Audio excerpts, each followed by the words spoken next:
दोस्तों नमस्कार, आप सभी का स्वागत करते हैं आपके अपने YouTube channel study with DSLG में। साथियों बात करेंगे 69,000 शिक्षक भर्ती, टीजीटी पीजीटी LT शिक्षक भर्ती के साथ साथ नई प्राथमिक शिक्षक भर्ती से जुड़ी हुई महत्वपूर्ण अपडेट के बारे में। तो आप सभी लोगों से निवेदन है कि प्लीज़ वीडियो को लाइक करें, दोस्तों में शेयर करें तथा चैनल को सब्सक्राइब करके बेल आइकन जरूर दबाएं। तो आइए साथियों शुरू करते हैं आज का वीडियो और सबसे पहले बात कर लेते हैं नई प्राथमिक शिक्षक भर्ती को लेकर के बड़ी अपडेट के बारे में।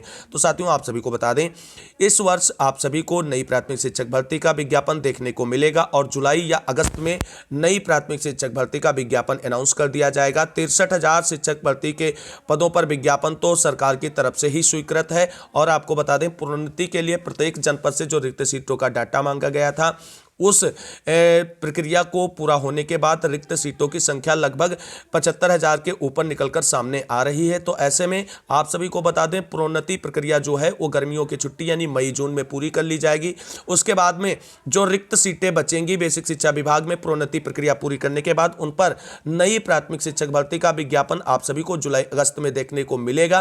तो जो अभ्यर्थी नई प्राथमिक शिक्षक भर्ती का इंतजार कर रहे हैं तो उन सभी अभ्यर्थियों से एक ही रिक्वेस्ट करना चाहेंगे कि आप सभी लोग भर्ती का इंतजार के साथ साथ अपनी तैयारी पर ध्यान दीजिए और वैकेंसी कब आएगी, विज्ञापन कब निकलेगा, पेपर कब होगा, इसकी चिंता आप ना करें। हमारे हाथों में केवल तैयारी करना है तो हम तैयारी कर सकते हैं और इस वर्ष 100% आपको एक बड़ी प्राथमिक शिक्षक भर्ती का विज्ञापन देखने को मिलेगा 100%, क्योंकि बेसिक शिक्षा विभाग की तरफ से अभी तक नई प्राथमिक शिक्षक भर्ती को लेकर के कोई भी सुगबुगाहट नहीं देखने को मिली थी।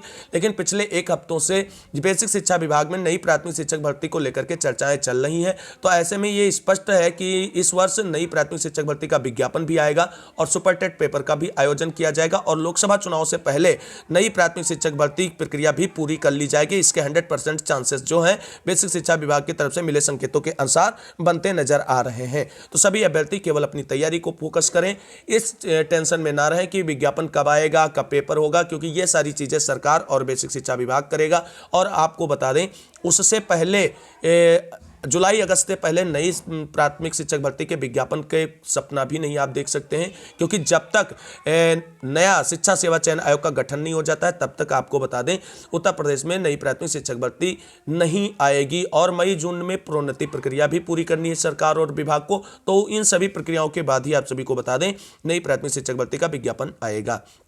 अब बात कर लेते हैं यूपी टीजीटी पीजीटी 2022 की एग्जाम डेट को लेकर के बड़ी अपडेट निकलकर सामने आ रही है। तो आप सभी साथियों को बता दें उत्तर प्रदेश में यूपी टीजीटी पीजीटी एग्जाम 2022 के लिए ऑनलाइन आवेदन सबमिट करा लिए गए हैं। अभ्यर्थियों की लगभग 13 लाख अभ्यर्थियों ने फार्म ऑनलाइन सबमिट किए हैं और अभी तक यूपी टीजीटी पीजीटी 2022 की एग्जाम डेट का अनाउंसमेंट नहीं किया गया था। लेकिन अब बड़ी खबर निकल करके आ रही है कि यूपी टीजीटी पीजीटी एग्जाम 2022 के लिए एग्जाम डेट अनाउंस कर दी गई है माध्यमिक शिक्षा सेवा चयन बोर्ड की तरफ से। लेकिन अभी देखते हैं किन डेटों को अनाउंस किया गया है और क्या है ऑफिशियल अपडेट उन डेटों के बारे में। अब बात कर लेते हैं टीजीटी पीजीटी एग्जाम डेट 2022 पे महत्वपूर्ण अपडेट के बारे में। टीजीटी पीजीटी एग्जाम डेट 2023 का इंतजार कर रहे सभी अभ्यर्थियों के लिए बड़ी अपडेट निकलकर सामने आई है। आप सभी उम्मीदवारों का इंतजार खत्म हो चुका है, क्योंकि प्राधिकरण के द्वारा यूपी टीजीटी पीजीटी परीक्षा की डेटें अनाउंस कर दी गई हैं। टीजीटी परीक्षा के लिए 7 अगस्त व 8 अगस्त 2023 की तिथि निर्धारित कर दी गई है और यूपी पीजीटी परीक्षा तिथि के जो है 17 और 18 अगस्त 2023 के लिए निर्धारित कर दी गई है। लेकिन साथियों आप सभी को बता दें ऐसी डेट आपको कई गूगल पर सर्च करने पर मिल जाएंगी। इसकी अभी तक ऑफिशियल अप्रूवमेंट नहीं हो पाई है और आपको बता दें इन डेटों पर एग्जाम हो सकता है, लेकिन अभी इसका ऑफिशियल जो है अप्रूवमेंट नहीं जारी किया गया है माध्यमिक शिक्षा सेवा चयन बोर्ड की तरफ से। अगर ऑफिशियल आदेश आता है इन तिथियों को लेकर के कि इन्हीं तिथियों पर ही टीजीटी पीजीटी शिक्षक भर्ती का एग्जाम कराया जाएगा तो बड़ी अच्छी अपडेट है। काफ़ी ज़्यादा समय भी मिल रहा है तैयारी करने के लिए, लेकिन अभी इनका ऑफिशियल अप्रूव्ड होना बाकी है। इन तिथियों को अभी मानकर चलिए कि इन्हीं तिथियों पर एग्जाम होना पक्का माना जा रहा है। जैसे इनके बारे में ऑफिशियल अपडेट आएगी आप सभी को चैनल के माध्यम से इसके बारे में सूचना दी जाएगी। अब बात कर लेते हैं 9334 LT ग्रेड प्लस GIC प्रवक्ता के भर्ती विज्ञापन को लेकर के क्या बड़ी अपडेट निकलकर सामने आ रही है। तो आप सभी को बता दें उत्तर प्रदेश में यूपीपीएससी की तरफ से LT ग्रेड शिक्षक भर्ती GIC प्रवक्ता शिक्षक भर्ती का आयोजन किया जाता है और आपको बता दें 9334 पदों पर LT ग्रेड शिक्षक भर्ती के लिए अधियाचन यूपीपीएससी को प्राप्त हो चुका है और उसके बावजूद अभी तक यूपीपीएससी की तरफ से नया विज्ञापन नहीं जारी किया गया है। वहीं GIC प्रवक्ता में भी अधियाचन की प्रक्रिया पूरी हो चुकी है और उसका विज्ञापन भी अभी यूपीपीएससी की तरफ से अनाउंस नहीं किया गया है। आपको बता दें इन पदों पर भर्ती को लेकर के और विज्ञापन जारी करने को लेकर के प्रतियोगी छात्र मोर्चा के अध्यक्ष विकी खान के नेतृत्व में 30 जनवरी को आयोग के मुख्यालय पर बड़ा धरना प्रदर्शन देखने को मिलेगा और बड़ी कार्रवाई की जाने के संकेत स्पष्ट नजर आ रहे हैं। तो देखना यह है कि जो 30 जनवरी को निर्धारित धरना प्रदर्शन है एलटी गैस शिक्षक भर्ती और जेएससी प्रवक्ता शिक्षक भर्ती के विज्ञापन को लेकर के, क्या वो धरना प्रदर्शन सफल होता है और एलटी गैस शिक्षक भर्ती और जेएससी प्रवक्ता शिक्षक भर्ती का विज्ञापन अनाउंस किया जाएगा यूपीपीएससी की तरफ से, या अभी और इंतजार करना पड़ेगा हम सभी को एलटी गेट और जेएससी प्रवक्ता भर्ती के लिए। जो भी अपडेट निकलकर सामने आएगी 30 जनवरी को होने वाले धरना प्रदर्शन, आंदोलन और ज्ञापन के बाद आप सभी को चैनल के माध्यम से इसके बारे में जरूर जानकारी शेयर की जाएगी। इसके लिए चैनल से जरूर जुड़ें। अब बात कर लेते हैं 69,000 शिक्षक भर्ती से जुड़ी हुई महत्वपूर्ण अपडेट के बारे में।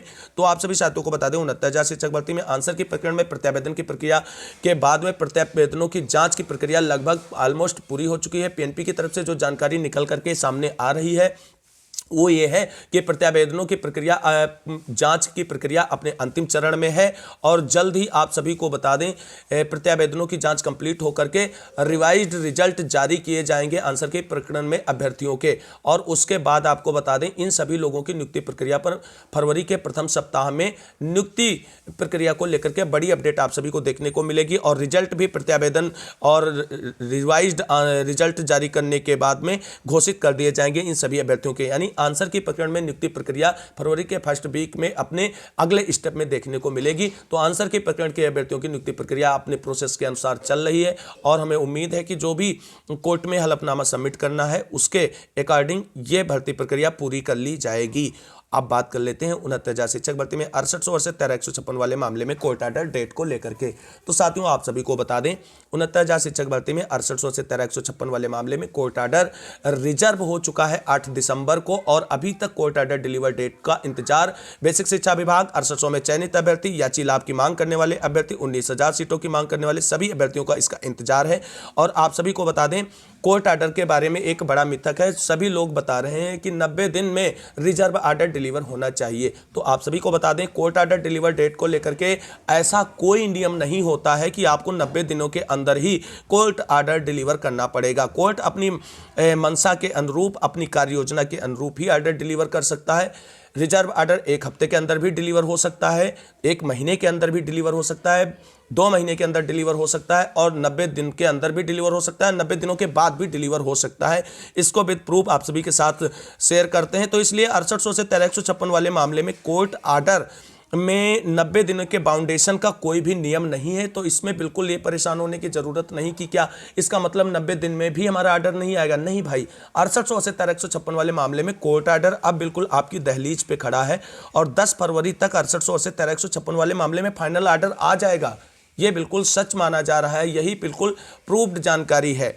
और क्यों हम कह रहे हैं कि कोई टाइम बाउंडेशन नहीं होता है, आप सभी लोग देख सकते हैं इस खबर को कि रामशरण मौर्य बनाम यूपी वाला केस सुप्रीम कोर्ट में 24 जुलाई 2020 को सुरक्षित हुआ था तथा 20 नवंबर 2020 को सुनाया गया था। यानी लगभग 120 दिन इस कोर्ट ऑर्डर को डिलीवर होने में लगा था। और आपको बता दें लगभग सुप्रीम कोर्ट और हाई कोर्ट की कार्यप्रणाली एक जैसी होती है, तो इसलिए बताया गया कि फैसला सुनाने में कोई भी टाइम लिमिट नहीं होती है, कितने दिनों के अंदर इसको ऑर्डर डिलीवर करना है। तो आप सभी को इस मामले से बिल्कुल ये समझ जाना चाहिए कि जो हम लोगों को बताया गया कि कोर्ट ऑर्डर 90 दिनों के अंदर डिलीवर होगा, तो 90 दिनों के अंदर डिलीवर करने के लिए कोर्ट पे कोई टाइम बाउंडेशन नहीं है। उसकी मर्जी होगी तो 1 हफ्ते के अंदर भी डिलीवर कर सकता है और 1 साल में भी डिलीवर कर सकता है। लेकिन 6800 से 13,156 वाले मामले में ऐसा नहीं होने वाला है। 10 फरवरी के पहले कोर्ट ऑर्डर आप सभी के हाथ में होगा। हाँ, अब बात कर लेते हैं जो महत्वपूर्ण बात है